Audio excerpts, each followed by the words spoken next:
저는 이지수입니다. 올해 35살이죠. 서울에서 초등학교 교사로 일하다가 이혼을 겪은 후 작은 도시로 내려왔습니다. 전 남편의 배신으로 마음에 깊은 상처를 입었지만 새로운 곳에서 아이들과 함께 다시 시작하고 싶었거든요. 그렇게 해서 찾게 된 곳이 바로 이 한옥이었습니다. 집을 처음 봤을 때는 정말 아름답다고 생각했어요. 기와 지붕과 마당, 그리고 정갈하게 정리된 한옥의 구조가 마음을 편하게 해주더라고요. 하지만 이사 첫날부터 뭔가 이상했습니다. 짐을 옮기는 도중에 대문을 열었는데 한옥 특유의 나무 냄새가 아니라 묘하게 습하고 차가운 공기가 저를 맞이했거든요. 마치 오랫동안 사람이 살지 않았던 것처럼 말이에요. 마당을 가로질러 안채로 들어가면서 느낀 건데 발걸음이 나무 마루에 닿을 때마다 미묘한 삐걱거림이 들렸습니다. 그런데 그 소리가 제가 걷는 리듬과 조금씩 어긋나더라고요. 마치 누군가가 저와 함께 걷고 있는 것 같은 착각이 들었어요. 처음에는 오래된 한옥이라서 그런가 보다 했는데 밤이 되니까 그 느낌이 더욱 강해졌습니다. 저녁 무렵 혼자서 라면을 끓여 먹으며 앞으로의 생활을 계획해봤어요. 새 학교에서 만날 아이들, 동료 선생님들, 그리고 이 조용한 동네에서의 평화로운 일상을 그려보며 마음을 다독였죠. 하지만 시간이 지날수록 이상한 기분이 들기 시작했습니다. 분명히 혼자 있는데 계속 누군가의 시선을 느끼는 거예요. 특히 안방에 앉아 있을 때면 뒤쪽 창문 너머에서 저를 지켜보는 것 같은 느낌이 들었습니다. 고개를 돌려봐도 당연히 아무도 없었지만요. 밤 10시쯤 되어서 잠자리에 들려고 했는데 갑자기 대문 쪽에서 발소리가 들리더라고요. 천천히 다가오는 발자국 소리였는데 한옥의 마당을 밟는 소리가 분명했어요. 저는 조심스럽게 창문으로 다가가서 밖을 내다봤습니다. 하지만 마당은 고요했고 달빛만이 조용히 비추고 있었죠. 그때 문득 이상한 걸 발견했어요. 마당 한가운데에 제가 밟지 않은 발자국이 있더라고요. 그것도 여러 개나 말이에요. 발자국은 대문에서 시작해서 제가 있는 안채 쪽을 향하고 있었습니다. 그 순간 등골이 서늘해지면서 온몸에 소름이 돋았어요. 분명히 이사 온 후로는 저 말고는 아무도 이 집에 들어오지 않았거든요. 창문을 통해 더 자세히 살펴보니 발자국이 안채 문 앞에서 멈춰 있었습니다. 마치 누군가가 제가 잠든 사이에 저를 보려고 문 앞까지 온 것 같았어요. 정말 무서웠지만 확인해야겠다는 생각에 조심스럽게 문을 열어봤습니다. 하지만 밖에는 아무도 없었고 차가운 바람만이 제 얼굴을 스쳤죠. 그런데 문고리를 잡았을 때 이상한 걸 느꼈어요. 문고리가 따뜻했거든요. 분명히 날씨는 차가웠는데 누군가가 방금 전까지 만지고 있었던 것처럼 말이에요. 다음 날 아침 일찍 새 학교로 출근했습니다. 청솔초등학교라는 이름의 작은 학교였는데 아담하면서도 정감 있는 분위기가 좋았어요. 교무실에 들어서자 교감 선생님이 저를 맞이해 주셨습니다. 김태현이라고 소개하시더군요. 40살 정도로 보이는 단정한 인상의 남성이었습니다. 김태현 교감 선생님은 저에게 학교 시설을 안내해 주면서 이런저런 이야기를 나눴어요. 그런데 대화 중에 제가 사는 집 이야기가 나왔을 때 김태현 교감 선생님의 표정이 묘하게 변하더라고요. 잠깐 굳어지는 것 같더니 이내 웃음을 지으며 좋은 집을 구했다고 하시더군요. 하지만 그 웃음이 왠지 어색해 보였습니다. 저는 혹시 그 집에 대해서 뭔가 아시는 게 있냐고 물어봤어요. 김태현 교감 선생님은 잠시 망설이시더니 예전에 그 집에 살던 선생님이 있었다고 하시더라고요. 바로 제 전임자였던 이선미 선생님이었습니다. 그런데 김태현 교감 선생님 말로는 이선미 선생님이 갑자기 사직서를 내고 연락 없이 사라졌다는 거예요. 그것도 학기 중간에 말이죠. 저는 그 말을 듣고 묘한 기분이 들었습니다. 선생님이 학기 중간에 갑자기 사라진다는 게 쉬운 일이 아니거든요. 특별한 사정이 있지 않고서는 그럴 리가 없죠. 김태현 교감 선생님은 제가 더 묻기 전에 바쁘다며 자리를 뜨셨어요. 하지만 저는 계속 그 이야기가 머릿속에서 맴돌았습니다. 혹시 제가 사는 그 집과 이선미 선생님의 실종 사이에 어떤 연관이 있는 건 아닐까요? 점심시간에 다른 선생님들과 식사를 하면서 조심스럽게 이선미 선생님에 대해 물어봤어요. 그런데 모든 선생님들이 한결같이 입을 다무시더라고요. 뭔가 말하기 꺼려하는 분위기였습니다. 그중 한 분이 조용히 귀띔해 주시길 이선미 선생님이 사라지기 전부터 행동이 이상했다고 하더군요. 자꾸 뒤를 돌아보고 누군가가 자신을 따라다닌다고 말했다는 거예요. 수업 중에도 갑자기 창밖을 내다보며 불안해하는 모습을 자주 보였다고 합니다. 그리고 마지막 며칠 동안은 얼굴이 많이 상해 보였고 손도 자주 떨리곤 했다고 하더라고요. 한 선생님은 이선미 선생님이 마지막 날 만약 자신에게 무슨 일이 생기면 경찰에 신고해달라고 부탁했다고 말해주셨어요. 그때는 단순히 스트레스 때문인 줄 알았는데 정말로 사라지고 나니 그 말이 계속 마음에 걸린다고 하시더군요. 또 다른 선생님은 이선미 선생님이 며칠 전부터 교무실에서도 계속 문을 확인하고 창문 너머를 힐끔힐끔 보는 모습을 자주 봤다고 하셨어요. 마치 누군가가 자신을 지켜보고 있는지 확인하는 것 같았다고 하더라고요. 저는 그 이야기들을 들으며 어젯밤에 겪었던 일들이 떠올랐습니다. 혹시 이선미 선생님도 저와 같은 경험을 했던 건 아닐까요? 방과 후에 집으로 돌아가는 길에 동네 문구점에 들렀습니다. 학용품도 사고 동네 분위기도 파악해 볼 겸 해서 말이에요. 문구점 사장님은 박은영이라고 하시더군요. 32살 정도로 보이는 친근한 인상의 여성이었어요. 박은영 사장님은 제가 새로 온 선생님이라는 걸 알고는 반갑게 맞아주셨습니다. 그런데 제가 사는 집 주소를 말했을 때 박은영 사장님도 김태연 교감 선생님과 비슷한 반응을 보이시더라고요. 잠깐 표정이 어두워지더니 이내 밝게 웃으시면서 좋은 집이라고 하셨어요. 저는 용기를 내어 이선미 선생님에 대해 물어봤습니다. 박은영 사장님은 잠시 망설이시더니 이선미 선생님이 자주 문구점에 오셨다고 하시더군요. 그런데 사라지기 며칠 전부터는 얼굴이 많이 상해 있었다고 해요. 잠을 제대로 못 자는 것 같았고 자꾸 문구점 창문 너머를 힐끔힐끔 보시더라는 거예요. 마치 누군가가 자신을 지켜보고 있는지 확인하는 것 같았다고 하시더라고요. 박은영 사장님은 그때 이선미 선생님이 무슨 일 있냐고 물어봤는데 이선미 선생님이 그 집에서 이상한 일들이 계속 일어난다고 하셨다는 거예요. 밤마다 누군가 마당을 거니는 소리가 들리고 없던 물건들이 생기기도 하고 창문에 누군가의 그림자가 어른거린다고 했다는 겁니다. 저는 그 말을 들으며 소름이 돋았어요. 제가 어젯밤에 경험한 일과 너무 비슷했거든요. 박은영 사장님은 마지막에 조심스럽게 말씀하셨어요. 그 집에서 조심하라고 혹시 이상한 일이 생기면 언제든 연락하라고 하시더군요. 집으로 돌아가는 길에 계속 박은영 사장님의 말이 머릿속에서 맴돌았습니다. 이선미 선생님이 겪었던 일들이 과연 저에게도 일어날까요? 그리고 박은영 사장님이 말씀하신 없던 물건들이 생긴다는 건 무슨 뜻일까요? 저도 어젯밤에 분명히 없던 발자국을 발견했는데 혹시 그것과 관련이 있는 건 아닐까요? 집에 도착하기 전에 주변을 한 바퀴 돌아봤어요. 혹시 누군가가 숨어서 저를 지켜보고 있는 건 아닌지 확인하고 싶었거든요. 하지만 특별히 이상한 건 발견할 수 없었습니다. 그런데 집에 들어서자마자 또 다른 이상한 일이 벌어졌어요. 분명히 아침에 잠글 때는 없었던 낡은 자물쇠가 사랑채 문에 걸려 있었거든요. 집주인 최병철 씨가 다녀간 것 같았는데 미리 연락도 없이 와서 뭔가를 한 게 기분이 좋지 않았어요. 더욱 이상한 건 그 자물쇠가 이미 열려 있었다는 점이었습니다. 마치 누군가 저에게 들어오라고 유도하는 것 같았어요.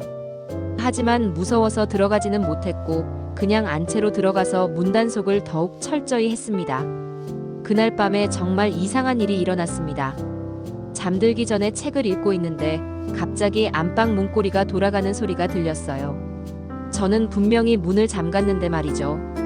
조심스럽게 문 쪽으로 다가가서 확인해 보니 문은 여전히 잠겨 있었습니다. 하지만 문고리에는 누군가 만진 듯한 흔적이 있더라고요. 손자국 같은 것이 희미하게 남아 있었어요. 저는 혹시나 해서 집 안을 둘러봤습니다. 그런데 거실 탁자 위에 제가 두지 않은 열쇠가 놓여 있더라고요. 낡고 녹슨 열쇠였는데 어디에 쓰는 건지 전혀 알 수 없었습니다. 저는 그 열쇠를 들고 집 안 곳곳을 살펴봤어요. 혹시 어디에 맞는 자물쇠나 문이 있을까 해서 말이죠. 그런데 한옥구조상 제가 아직 들어가 보지 못한 곳이 하나 있었습니다. 바로 사랑채였어요. 집주인 최병철 씨가 창고로 쓰고 있어서 들어가지 말라고 했던 곳이죠. 저는 혹시나 해서 그 열쇠를 가지고 사랑채로 가봤습니다. 사랑채 문에는 오래된 자물쇠가 걸려 있었는데 그 열쇠가 딱 맞더라고요. 문을 열고 들어가니 먼지가 가득한 어두운 공간이었습니다. 손전등을 켜고 살펴보니 오래된 가구들과 상자들이 쌓여 있었어요. 그런데 그 중에서 이상한 걸 발견했습니다. 벽 한쪽에 사진들이 붙어 있었는데 그 중에 이선미 선생님의 사진이 있더라고요. 그것도 제가 사는 집 마당에서 찍은 사진이었습니다. 이선미 선생님은 사진 속에서 뭔가에 놀란 듯한 표정을 짓고 있었어요. 저는 그 사진을 보며 온몸이 오싹해졌습니다. 누가 왜 이런 사진을 찍어서 여기에 보관해 둔 걸까요? 더 자세히 살펴보니 이선미 선생님 사진뿐만 아니라 다른 여자들의 사진도 많이 있었어요. 모두 그 집에서 찍은 것 같았고 대부분 본인들이 모르는 사이에 몰래 촬영된 것 같았습니다. 상자를 열어보니 더욱 충격적인 것들이 들어있었어요. 여자들의 개인 물품들, 머리카락, 심지어는 옷가지까지 있었습니다. 저는 그 순간 이 집에 숨겨진 끔찍한 비밀을 알 수 있었어요. 집주인 최병철 씨가 이 집에 사는 여자들을 몰래 감시하고 스토킹해왔던 거였습니다. 그리고 그 증거들을 모두 이곳에 보관하고 있었던 거예요. 저는 급하게 휴대폰으로 그 증거들을 사진으로 찍기 시작했습니다. 다음 날 학교에서 김태연 교감 선생님을 따로 찾아뵀습니다. 어젯밤에 발견한 것들에 대해 말씀드리고 싶었거든요. 김태연 교감 선생님은 제 이야기를 듣더니 표정이 심각해지시더라고요. 그러시더니 조심스럽게 말씀하시길 이선미 선생님도 비슷한 이야기를 했었다고 하셨어요. 누군가가 자신을 감시하고 있는 것 같다고, 그리고 집에서 계속 이상한 일들이 일어난다고 했었다는 거예요. 김태연 교감 선생님은 그때 이선미 선생님이 많이 지쳐 보였다고 하시더군요. 수업 중에도 집중하지 못하고 자꾸 창밖을 내다보곤 했다고 해요. 그리고 어느 날부터는 학교에 오는 것도 힘들어하기 시작했다고 하셨습니다. 저는 김태연 교감 선생님께 집주인 최병철 씨에 대해서도 물어봤어요. 혹시 그분에 대해 알고 계시는 게 있냐고 말이죠. 김태현 교감 선생님은 잠시 망설이시더니 최병철 씨가 이 동네에서 꽤 오래 살았다고 하시더라고요. 그런데 성격이 좀 특이하다고, 다른 사람들과 잘 어울리지 않는다고 하셨어요. 특히 그 집에 대해서는 민감하게 반응한다고 하시더군요. 김태현 교감 선생님은 마지막에 제게 조심하라고 하셨습니다. 혹시 위험하다고 생각되면 언제든 연락하라고, 도움이 필요하면 주저하지 말고 말하라고 하시더라고요. 그런데 김태연 교감 선생님이 그렇게 말씀하실 때 왠지 뭔가 더 아시는 게 있는 것 같았어요. 하지만 더 이상 말씀해 주시지는 않으셨습니다. 사실 김태연 교감 선생님도 최병철 씨를 의심하고 있었지만 확실한 증거가 없어서 어쩔 수 없었던 거였어요. 저는 그날 오후에 용기를 내어 사랑채에서 찍은 사진들을 김태연 교감 선생님께 보여드렸습니다. 김태연 교감 선생님은 그 사진들을 보시더니 얼굴이 새파랗게 변하시더라고요. 그리고는 즉시 경찰에 신고해야 한다고 하셨어요. 하지만 그 전에 더 확실한 증거를 확보해야 한다고도 하시더군요. 김태연 교감 선생님은 제게 오늘 밤에 다시 사랑채에 가서 더 많은 증거를 수집해 보라고 조언해 주셨어요. 물론 위험하니까 혼자 가지 말고 자신이 함께 가겠다고 하시더라고요. 저는 김태연 교감 선생님의 제안에 동의했습니다. 이선미 선생님에게 무슨 일이 일어났는지 반드시 알아내고 싶었거든요. 그날 저녁에 집으로 돌아가니까 최병철 집주인이 마당에서 기다리고 있더라고요. 58살 정도로 보이는 무뚝뚝한 인상의 남성이었습니다. 최병철 씨는 제가 사랑채에 들어갔다는 걸 알고 있다며 화를 내시더라고요. 거기는 개인 물건들이 있는 곳이니까 함부로 들어가지 말라고 하셨어요. 저는 어떻게 아셨냐고 물어봤더니 자물쇠가 열려 있었다고 하시더군요. 그러면서 열쇠는 어떻게 구했냐고 추궁하시는 거예요. 저는 솔직하게 말씀드렸습니다. 집 안에서 열쇠를 발견했고 궁금해서 사랑채를 열어봤다고 말이죠. 그리고 그 안에서 이선미 선생님 사진을 봤다고도 했어요. 최병철 씨는 그 말을 듣더니 얼굴이 새파랗게 변하시더라고요. 그러시더니 급하게 사랑채로 가서 뭔가를 확인하시더군요. 잠시 후 돌아오셔서는 앞으로 절대 그곳에 들어가지 말라고 경고하셨습니다. 저는 왜 이선미 선생님 사진이 거기 있는지 물어봤어요. 최병철 씨는 대답하지 않으시더니 그냥 가버리셨습니다. 하지만 가시면서 중얼거리시는 걸 들었어요. 또 시작이구나 라고 하시더라고요. 저는 그 말이 무슨 뜻인지 궁금했지만 이미 최병철 씨는 사라진 후였습니다. 그날 밤에는 정말 무서운 일이 일어났어요. 최병철 씨가 화가 많이 난 것 같아서 문단속을 더욱 철저히 했습니다. 하지만 밤중에 계속해서 누군가가 집 주변을 맴도는 소리가 들렸어요. 발자국 소리도 들리고 때로는 창문을 살살 두드리는 소리도 들렸습니다. 저는 무서워서 불을 끄고 커튼 뒤에 숨어서 밖을 살펴봤어요. 그런데 정말로 최병철 씨가 집 주변을 돌아다니고 있는 게 보였습니다. 손전등을 들고 창문마다 비춰보며 안을 들여다보려고 하고 있었어요. 저는 너무 무서워서 떨렸지만 조용히 숨어 있었습니다. 그런데 최병철 씨가 갑자기 제가 숨어 있는 창문 쪽으로 다가오는 거예요. 저는 숨을 죽이고 가만히 있었는데 최병철 씨가 창문에 대고 뭔가 중얼거리더라고요. 무슨 말인지는 정확히 들리지 않았지만 분명히 제 이름을 부르고 있었어요. 밤 12시쯤 되어서 잠들려고 누웠는데 갑자기 마당에서 여자의 울음소리가 들리기 시작했습니다. 처음에는 바람 소리인가 했는데 점점 선명해지더라고요. 분명히 누군가 울고 있는 소리였어요. 저는 무서웠지만 용기를 내어 창문으로 가서 밖을 내다봤습니다. 그런데 마당 한가운데에 하얀 옷을 입은 여자가 서 있는 게 보였어요. 머리를 풀어헤치고 고개를 숙인 채 울고 있더라고요. 저는 너무 무서워서 숨도 제대로 쉴 수 없었습니다.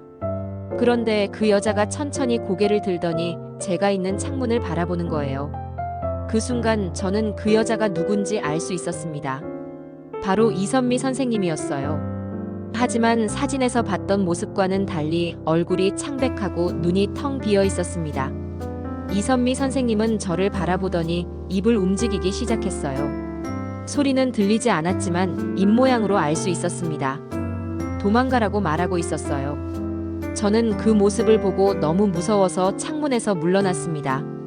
하지만 호기심을 이기지 못하고 다시 밖을 내다봤을 때 이미 마당에는 아무도 없었어요.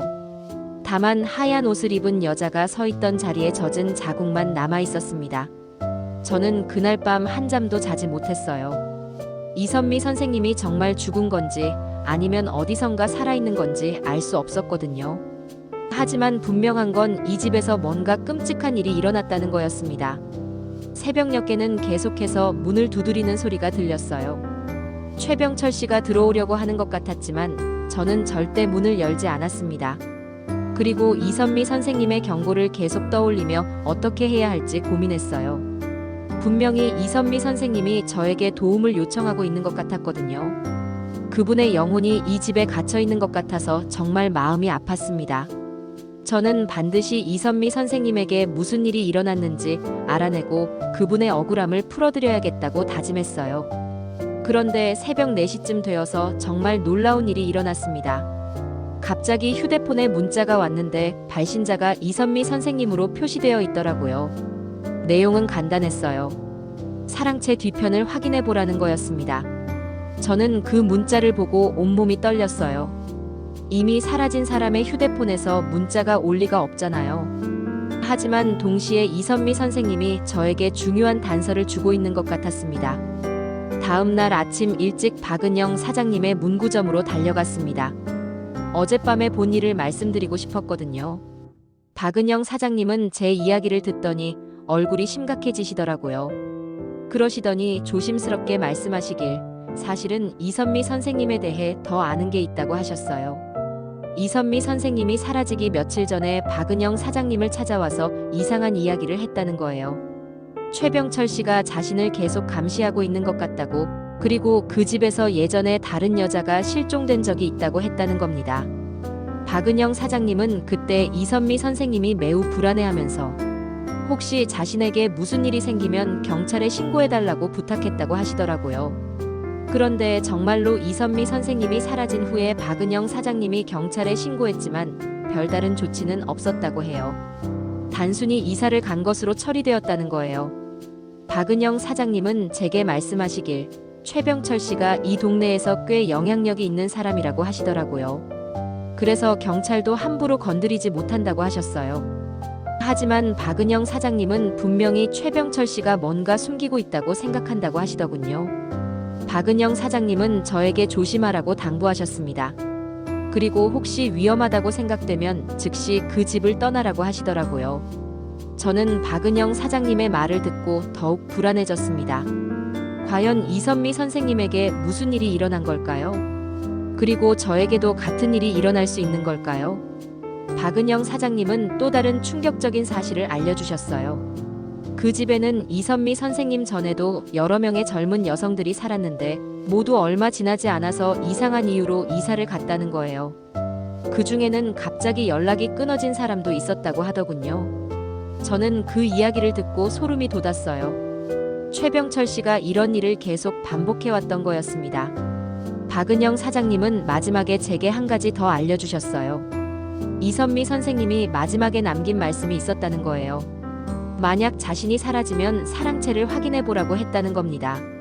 그 말씀을 들은 순간 저는 모든 퍼즐이 맞춰지는 것 같았어요. 이선미 선생님이 미리 사랑채에 뭔가 숨겨두었거나 아니면 그곳에 중요한 단서가 있다는 걸 알고 계셨던 거였습니다. 그날 밤에 저는 결심했습니다. 이 집의 비밀을 파헤쳐야겠다고 말이에요. 이선미 선생님에게 무슨 일이 일어났는지 알아내고 이 집에서 일어나는 이상한 일들의 진실을 밝혀내야겠다고 생각했거든요. 먼저 사랑채를 다시 조사해보기로 했습니다. 최병철 씨가 새로운 자물쇠를 달아놨을 수도 있지만 혹시나 해서 가봤어요. 다행히 자물쇠는 그대로였고 제가 가지고 있던 열쇠로 열 수 있었습니다. 사랑채 안에서 더 자세히 살펴보니 이상한 것들을 많이 발견할 수 있었어요. 벽에 붙어있던 사진들은 모두 이 집에 살았던 여자들의 사진이었습니다. 이선미 선생님뿐만 아니라 다른 여자들의 사진도 있었어요. 그리고 그 사진들 옆에는 각각의 개인정보가 적혀 있었습니다. 이름, 나이, 직업, 가족관계까지 자세히 적혀 있더라고요. 저는 그 광경을 보고 소름이 돋았습니다. 최병철 씨가 이 집에 사는 여자들을 감시하고 있었던 거예요. 그리고 상자들을 열어보니 더욱 충격적인 것들이 나왔습니다. 각 여자들의 개인 물품들이 들어있었어요. 머리카락 사용하던 물건들, 심지어는 몰래 촬영한 사진들까지 있었습니다. 저는 그 순간 이 집의 진실을 알 수 있었어요. 최병철 씨는 이 집에 사는 여자들을 스토킹하는 변태였던 거예요. 그리고 아마도 이선미 선생님은 그 사실을 알아챘기 때문에 위험에 처한 거였을 거예요. 저는 급히 그 증거들을 사진으로 찍었습니다. 경찰에 신고할 증거가 필요했거든요. 그런데 그때 갑자기 사랑채 문이 닫히는 소리가 들렸어요. 최병철 씨가 저를 가둔 거였습니다. 저는 문으로 달려가서 열어보려고 했지만 열리지 않았어요. 완전히 갇혀버린 거였습니다. 그 순간 정말 무서웠지만 동시에 이선미 선생님의 마지막 순간이 어땠을지 상상할 수 있었어요. 분명히 그분도 이런 상황을 겪으셨을 거예요. 그런데 어젯밤 받았던 문자가 생각났습니다. 사랑채 뒤편을 확인해 보라고 했던 거 말이에요. 문으로 달려가서 열어보려고 했는데 열리지 않았습니다. 밖에서 누군가 문을 잠근 것 같았어요. 저는 무서워하며 문을 두드리고 소리를 질렀습니다. 그러자 밖에서 최병철 씨의 목소리가 들렸어요. 왜 또 여기 들어왔느냐고 경고했는데도 듣지 않았다고 화를 내시더라고요. 저는 최병철 씨에게 문을 열어달라고 부탁했지만 최병철 씨는 들은 척도 않고 어디론가 가버렸습니다. 저는 사랑채에 갇힌 채로 밤을 보내야 했어요. 정말 무서웠지만 어쩔 수 없었습니다. 그런데 한밤중에 이상한 소리가 들리기 시작했어요. 사랑채 밖에서 누군가 걸어다니는 소리였습니다. 그런데 그 걸음걸이가 여자의 걸음걸이 같았어요. 조심스럽게 창문으로 밖을 내다보니 하얀 옷을 입은 여자가 사랑채 주변을 맴돌고 있었습니다. 바로 이선미 선생님이었어요. 이선미 선생님은 사랑채를 한 바퀴 돌더니 창문 쪽으로 다가왔습니다. 그리고 저를 바라보며 뭔가 말하려고 하더라고요. 저는 무서웠지만 귀를 기울여 들어봤습니다. 이선미 선생님이 말하길 여기서 나가야 한다고, 최병철이 돌아오기 전에 빨리 도망가야 한다고 하더라고요. 그리고 창문을 가리키며 여기로 나가라고 하시더군요. 저는 이선미 선생님의 말을 듣고 창문을 열어봤어요. 다행히 창문은 열렸고 밖으로 빠져나갈 수 있었습니다. 이선미 선생님은 저를 안전한 곳으로 안내해 주시더니 마지막으로 말씀하셨어요. 최병철이 저지른 일들을 세상에 알려달라고, 그리고 더 이상 희생자가 생기지 않도록 해달라고 하시더군요. 그 말을 마치고 이선미 선생님은 사라져버렸습니다. 저는 그때야 이선미 선생님이 정말로 돌아가셨다는 걸 알 수 있었어요. 하지만 그분의 영혼이 저를 도와주신 거였습니다. 저는 이선미 선생님과의 약속을 지키기 위해서라도 반드시 최병철 씨의 범행을 밝혀내야겠다고 다짐했어요. 그리고 이선미 선생님이 말씀하신 사랑채 뒤편을 확인해 보기로 했습니다. 손전등을 켜고 사랑채 뒤쪽으로 가보니 땅이 불규칙하게 파인 자국이 있더라고요. 마치 뭔가를 묻었다가 다시 파낸 것 같았습니다. 저는 그 길로 경찰서로 달려갔어요. 새벽이었지만 긴급 상황이라고 생각했거든요.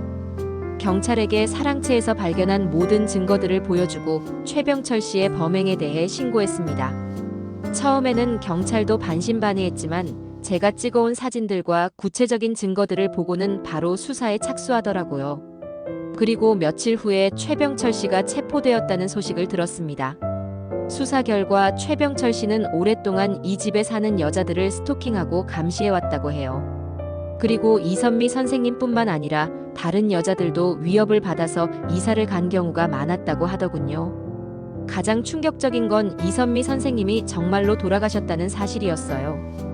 최병철 씨가 이선미 선생님을 위협하던 중에 실수로 계단에서 떨어뜨려서 사망하게 만든 거였습니다. 그리고 그 시신을 은밀히 처리해버렸던 거예요. 경찰이 최병철 씨의 자백을 받고 수색한 결과 이선미 선생님의 시신을 발견할 수 있었습니다. 바로 제가 발견했던 사랑채 뒤편에 파인 자국 근처에서 말이에요. 정말 끔찍한 일이었어요. 최병철 씨는 자신의 범행이 들킬까봐 두려워하면서도 계속해서 같은 일을 반복하고 있었던 거였습니다. 경찰 조사가 진행되면서 충격적인 사실들이 더 밝혀졌습니다. 최병철 씨는 지난 10여 년간 그 집을 이용해서 수많은 여성들을 괴롭혀왔던 거예요. 집을 싸게 세를 주어서 혼자 사는 젊은 여성들을 유인한 다음 몰래 감시하고 스토킹하는 것이 그의 수법이었습니다. 대부분의 피해자들은 무서워서 그냥 이사를 가버렸고 경찰에 신고하는 경우는 드물었다고 해요. 설령 신고가 들어와도 최병철 씨가 동네에서 나름 영향력이 있는 사람이라 제대로 수사가 이루어지지 않았던 겁니다. 하지만 이번에는 제가 결정적인 증거들을 확보했기 때문에 최병철 씨를 완전히 궁지로 몰아넣을 수 있었어요. 재판 과정에서 최병철 씨는 자신의 모든 죄를 인정했습니다. 그리고 법정에서 눈물을 흘리며 피해자들에게 사죄했죠. 하지만 그런다고 해서 그동안 저지른 일들이 용서받을 수 있는 건 아니었습니다. 최병철 씨는 결국 무기징역을 선고받고 감옥에 가게 되었어요. 그리고 그 한옥은 매각되어서 새로운 주인을 찾게 되었습니다. 저는 결국 그 집을 떠났습니다. 더 이상 그곳에서 살 수는 없었거든요. 새로운 집을 구해서 이사했고 지금은 평화롭게 지내고 있어요. 새 학교에서도 아이들과 즐겁게 생활하고 있고 김태현 교감 선생님과도 좋은 관계를 유지하고 있습니다. 사실 김태현 교감 선생님은 예전부터 최병철 씨의 행동을 의심하고 있었다고 하더라고요. 하지만 확실한 증거가 없어서 어쩔 수 없었던 거였습니다. 제가 용기를 내어 진실을 밝혀낸 덕분에 오랫동안 묻혀있던 사건들이 모두 해결될 수 있었어요. 박은영 사장님도 저의 용기를 칭찬해 주시며 정말 잘했다고 하시더군요. 그동안 최병철 씨 때문에 동네 분위기가 좋지 않았는데 이제야 모든 게 해결되어서 다행이라고 하셨어요. 하지만 가끔씩 그때 일들이 생각나면 아직도 소름이 돋습니다. 만약 이선미 선생님의 영혼이 저를 도와주지 않았다면 어떻게 되었을지 모르겠어요. 그리고 만약 제가 용기를 내어 사랑채를 조사하지 않았다면 최병철 씨의 범행은 계속 이어졌을 거예요. 지금 생각해보면 정말 무서운 경험이었지만 진실을 밝혀낼 수 있어서 다행이라고 생각합니다. 그리고 더 이상 그런 피해자가 생기지 않게 되어서 정말 다행이에요. 이선미 선생님의 장례식에도 참석했는데 정말 마음이 아팠어요.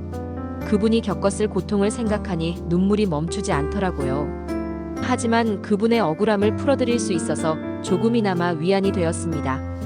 그분의 가족분들도 진실을 알게 되어서 고마워하시더군요. 비록 늦었지만 이선미 선생님이 제대로 된 장례를 치를 수 있게 되어서 다행이었어요. 그리고 그분의 영혼도 이제 편안히 쉴 수 있을 거라고 생각합니다. 이 모든 일이 끝나고 나서 저는 새로운 삶을 시작할 수 있게 되었어요. 이혼의 상처도 많이 치유되었고 새로운 도시에서 새로운 사람들과 만나며 행복한 나날을 보내고 있습니다. 이 이야기를 통해서 여러분께 말씀드리고 싶은 건 혼자 사는 여성분들은 정말 조심해야 한다는 겁니다.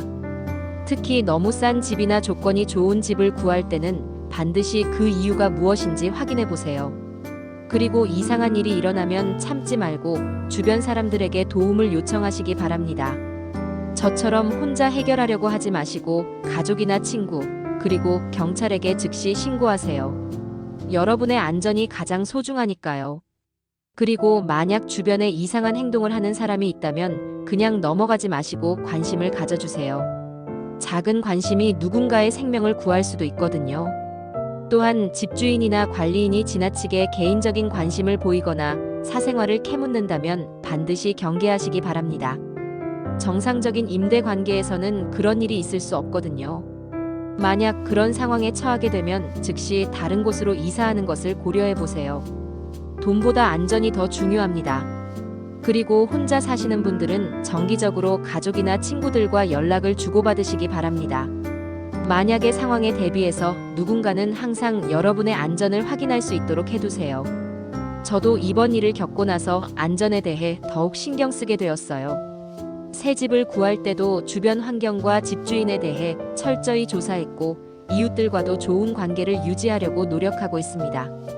그리고 정기적으로 가족과 친구들에게 안부를 전하며 제 상황을 알리고 있어요.